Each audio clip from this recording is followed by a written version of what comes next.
Magandang araw po sa lahat. Papakita lang natin yung final build natin dun sa PCC natin na UDMC S9 DBB. So nakuha natin siya ng bare bones. Yung previous video nakita natin kung ano yung tsura ng bare bones, kung ano ba yung makukuha natin pag bare bones yung in order natin. So ngayon na kumpleto ko na siya. Actually kulang pa kasi lalagyan ko pa siya ng red dot. Wala pa yung red dot pero naglagay tayo ng iron sight. So ito na siya. S9 DBB na 9mm PCC. So ano yung nilagay natin? So nilagyan natin siya ng Noveski NSR 7 inches. Tapos nilagyan natin siya ng Magpul MOE na stock. Then kung mapansin nyo, nilagyan natin siya ng suppressor. So in order natin siya kay Suppressor Philippines, nagpa-customize din tayo ng muzzle brake. So pakita natin yung muzzle brake na nilagay natin. Ang alam ko ASR style siya ng silencer ko, yung nabibili sa US. So yan, ito yung nilagyan ko lang siya ng anti-seize. So yun ang pansinin yung kulay niyan. So grease lang siya, hindi siya kalawang. So ayan yung muzzle brake natin. Hindi pa natin siya na testing. Soon pagka na testing natin siya, gagawa natin siya ng video. So ayan yung build niya. Nag-extend tayo kasi yung barrel niya 6.5 lang, hanggang dito lang siya. So yung thread housing ng muzzle device or yung muzzle brake natin, extended siya para lumabas. Kung mapapansin nyo, nandun siya. Tapos nilagyan din natin siya ng ito kasing NSR na Noveski, key mode siya. So tinakpan na natin yung key mode, nilagyan na natin siya ng rail cover. Sa ilalim lalagyan natin siya kasi ng hand stop, kaya inopen ko lang to. So yan siya.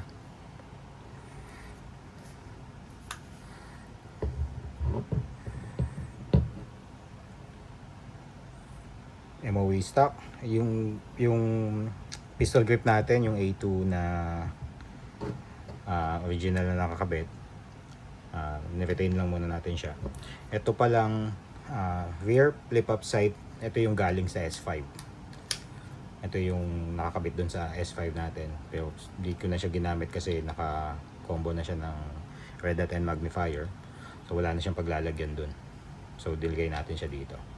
At the same time, bumili tayo ng magiging kapares niya, flip up front sight. So UTG yung brand niya. Ayan yung magiging front sight niya. Ito yung rear sight. So ayan yung build natin. So yung charging handle natin, hindi natin pa pinalitan. So soon siguro, pero ngayon yan muna yung gagamitin natin. Subukan muna natin siya sa range kung ano yung accuracy niya, since medyo extended yung barrel natin, may nabago ba. Tapos yung suppressor. Ito yung suppressor na kailangan natin ng muzzle brake. Tapos natatanggal siya. Pwede natin siya iputok na wala, pwede siyang iputok na meron. So nasa 7 inches yung 7 or 7.5 inches yung natin, yung suppressor natin. Okay, Suppressor Philippines. Yung kung mapapansin nyo, yung suppressor natin dun sa 22LR natin na TX22, so ikakabit ko siya dun sa MiG-22. So try natin. Dun ko rin siya in order, so satisfied naman ako dun sa performance ng suppressor. Kaya nag-order tayo ng suppressor ng PCC for 9mm. So medyo mabigat nga lang din siya.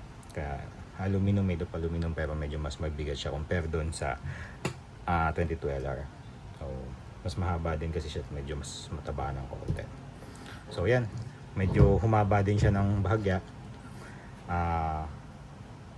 Doon sa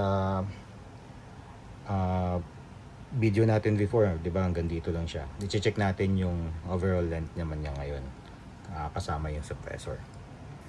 So ang length niya kasama yung suppressor is around 30.5 inches.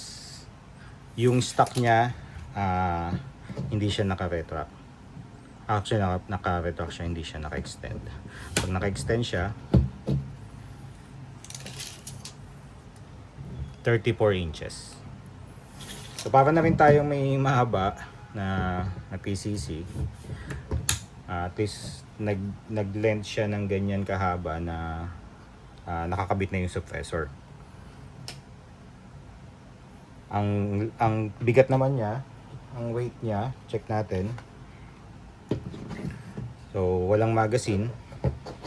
Actually, na safety check natin siya prior to video, pero kung gusto niyo makita, so empty yung magazine, no rounds in the chamber, safe direction, and then yeah. So ito yung magiging overall weight niya.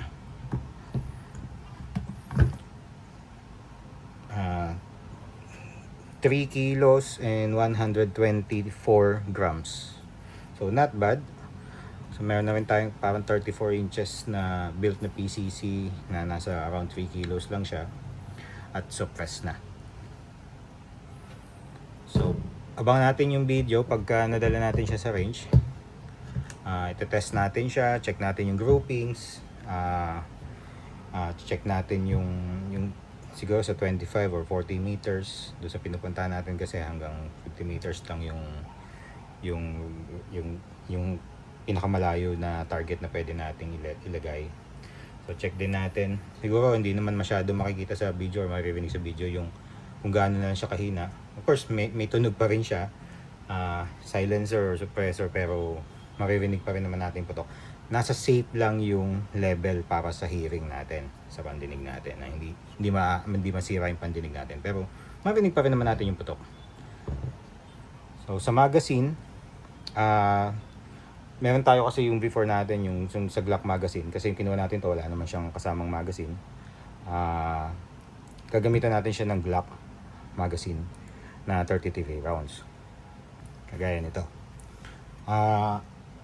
Sa mga nakabili siguro nitong same na version, same model, siguro nagkakaproblema kayo pag ginamitan nyo ng Glock magazine. Pero yung magazine na kasama doon sa UDMC, yung kung bibili kayo ng standard na package, okay naman, wala naman naging problema nung nag-test fire tayo doon sa video. Pero napansin ko lang, pag ginamitan natin siya ng Glock magazine, kahit loaded yung magazine, nag-open bolt siya. Ang naging remedy natin, so kung empty dapat ganyan talaga siya. Pero napansin ko, kahit loaded, nag-open bolt. So may ginawa tayong remedy. Kung mapapansin nyo yung part na to, tinanggal ko yung matalim na part dyan. Kiniskis lang natin to. Actually meron akong Dremel, ginamitan ko ng Dremel, pero pwede rin yung sandpaper, lagay nyo na lang sa matigas na part, then kiskisin nyo tong part na to. Nagamit naman natin siya, tinesting ko sa dummy rounds katulad nito. So considered na loaded siya ng dummy rounds. Tingnan natin kung mag-open bolt. So okay naman, kinaya naman yung dummy rounds. So yun lang yung naging remedy ko. So sa mga nagkaka-same problem dyan sa inyo, yun yung gawin nyo. Itong part na to, bilugin nyo lang siya, dapat mawala yung talim dyan sa part na yan. So hindi na rin naman nagkaroon ng epekto dyan kung gagamitin nyo siya sa regular Glock. Wala naman siya magiging problem kahit medyo tinasahan nyo ng konti itong part na to. So eject natin yung dummy rounds.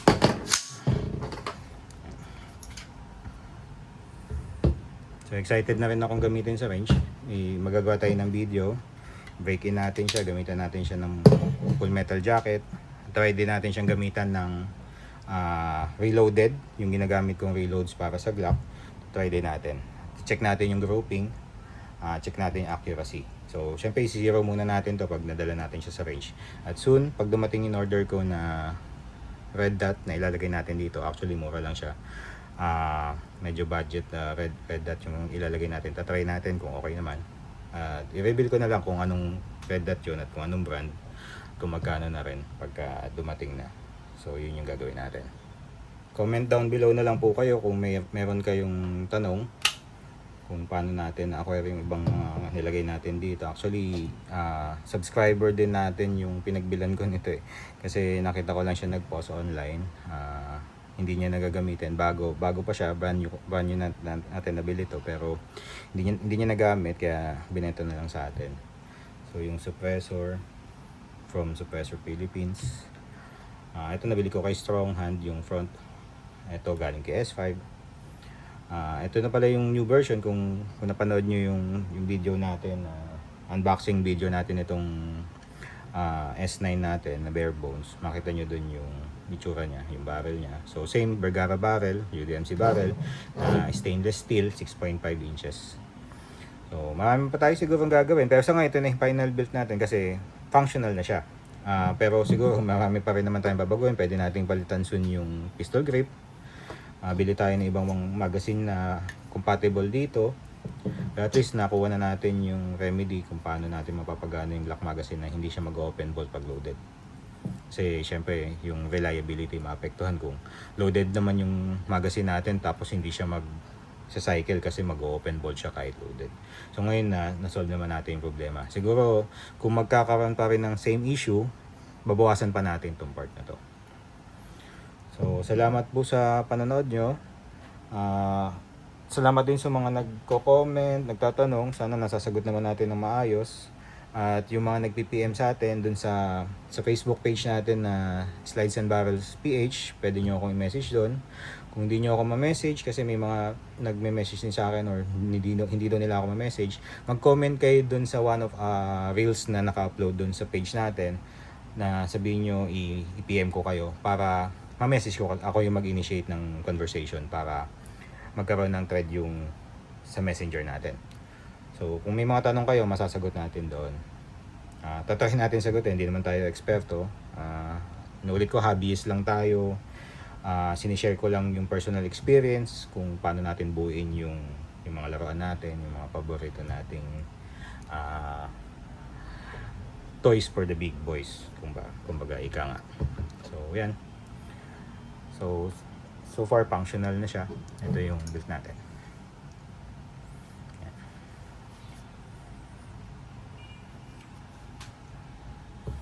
Gusto nyo makita yung size comparison lang last na.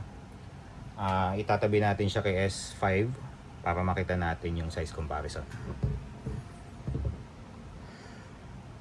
So try natin ipakita ng pagantong side. So ito yung S5 natin. So ayan yung size comparison niya. Kung mapapansin nyo, halos magkasing haba lang din siya, pero yung S9 natin suppress na siya. So yan. So suppress na siya, pero parang naging ganun lang din yung kahaba niya, sa around 30 inches. So salamat po sa panonood. So kung meron man tayong ilalagay pa, abangan na lang natin yung mga next uploads natin, next video natin. So marami pa rin naman tayong planong ilagay dyan. So salamat po.